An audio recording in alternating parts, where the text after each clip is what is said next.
Salut à vous et surtout bienvenue. Très content de vous retrouver. C'est bien sûr votre show.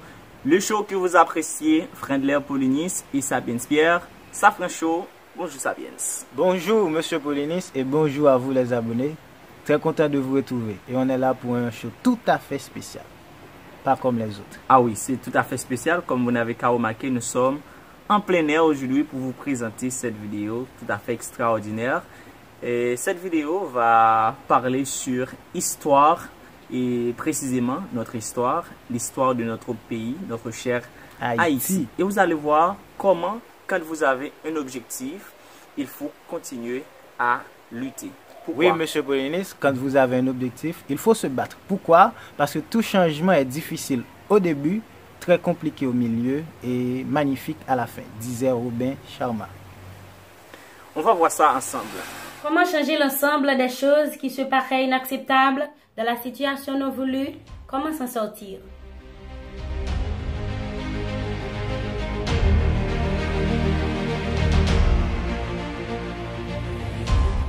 Vers 1503, un groupe de Noirs arrivait en Haïti.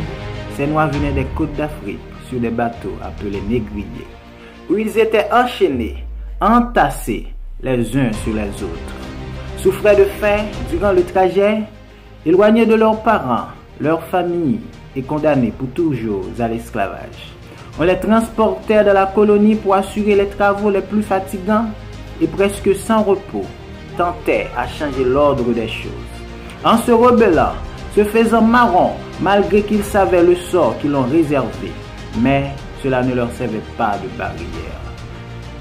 Sachez-le, le changement sera toujours difficile au début. The first step is always the others. Duty Boukman, l'un des instigateurs de la révolte des esclaves à Saint-Domingue, organisa la cérémonie du bois Caïman dans la nuit du 14 août 1791. Boukman était considéré comme un chef de file dans le soulèvement des esclaves. Mais drôle de situation, Boukman meurt au combat. Sa tête est exposée dans la ville afin de décourager la rébellion des autres esclaves. À noter, tant d'autres ont été tués et punis sévèrement. Mais la relève a été bien assurée par Toussaint. Ce dernier était considéré comme un bout d'espoir pour les autres esclaves.